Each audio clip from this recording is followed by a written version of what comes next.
Thank you for staying with us. Still VOP this morning. Looking at the front page of the national dailies this morning, we have the Punch, we have the Nigerian Tribune, we have the Vanguard, we have the Daily Independent, we have the Daily Trust, and a whole lot more this morning. But before we go straight down into that, Lagos happened to Moses this morning. Lagos happened to him. No, it's readjustment. You know, we're trying to realign ourselves. The things you're used to, you tend to shed some things off, and get used to a different. So Nigeria kind of happened to you now, not Lagos. Oh, it's Nigeria. spent hours at the filling station yesterday. Yeah. They didn't have enough. It wasn't like the queue was much, but they didn't have enough, and they kept switching off and on. And at the end of the day, I was 3 cars away from the pump when they told me, like, look, lights had gone off, and they could not sell the fuel anymore. I had to manage the little fuel back home, and that gave me problems coming back out this morning. But I was just on the other side listening to the conversations, about Peter Obi not giving shishi. Yes, I strongly believe it's an entitlement mentality. You walk past a gate, you see people, you say hello, they expect you to give them something. Yeah. It's a Nigerian thing. People just feel, okay, if you look a certain way, you should be able to drop something. Yes, there are people that are kind, that are nice, but the fact that some people take that for granted is what aches me. People just feel you have to give without knowing whether or not you have. So that's, and what's the first story again was about... people who have PVC refuse to cast their votes. Well, like Chukwuma rightly said, the voter education should continue.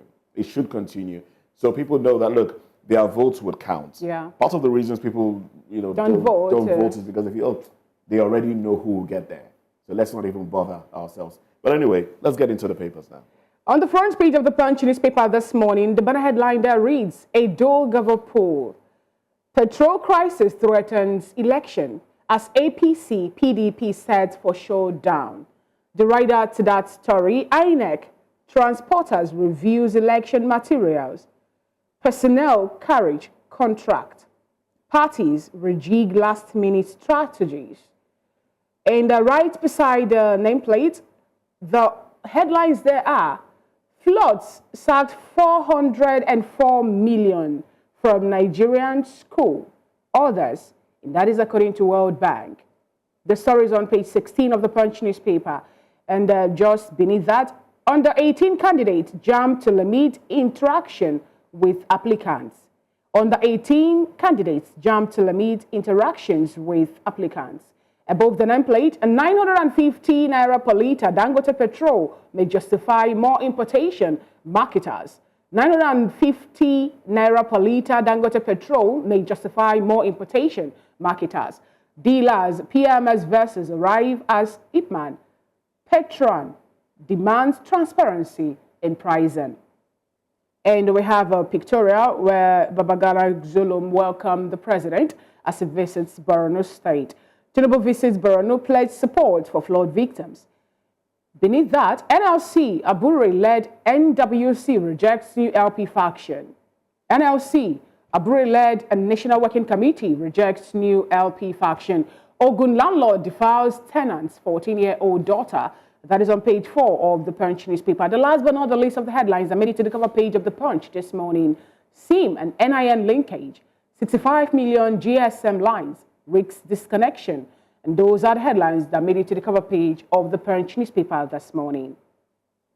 Well, the Nigerian Tribune is up next.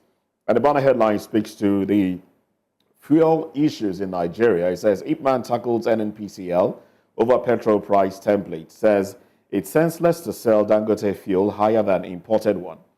Corporation ready to sell at 950 naira a litre in Lagos, 1,050 naira in Maiduguri. Oh, well. We also have, on top of the banner headline there, Nigeria's inflation rate declined to 32.15% in August. That's according to the NBS. So when Fina was saying the economy wasn't smiling, that came to mind. This is a little smile. Okay. A grin on the face of the economy.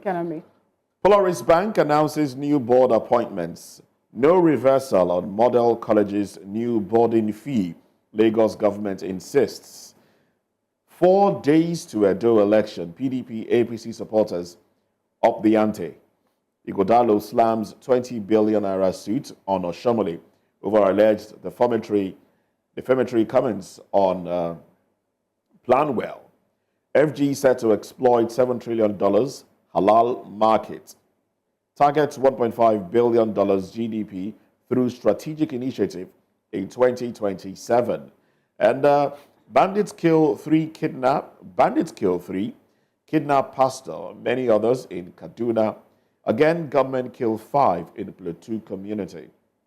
35 die in auto accidents in Kaduna, quite an unfortunate one. NIMET predicts 3-day thunderstorms, rains from today.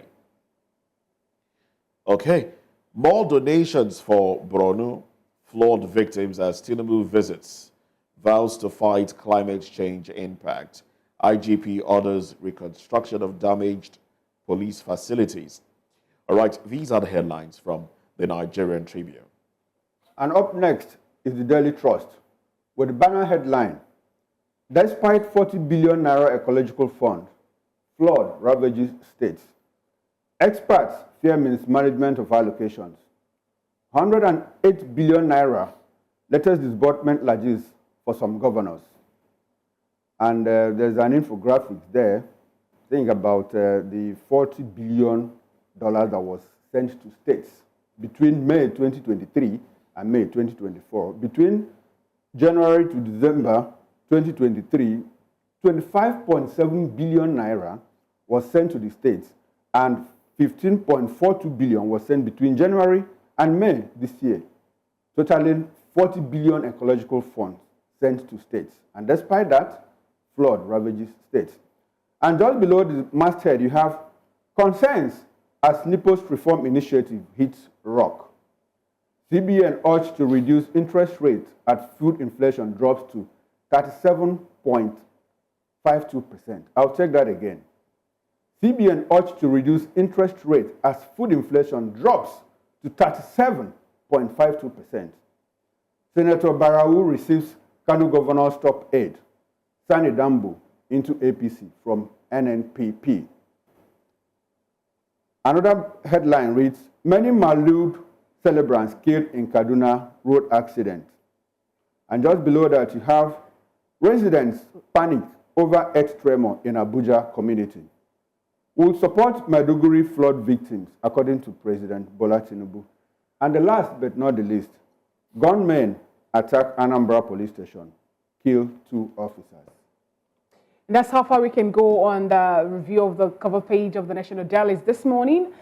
On the major topic of discussion this morning, IPOB warns federal government of harsh consequences over Nnamdi Kanu's deteriorating health. And we have 2 guests that help us, make sense of today's topic.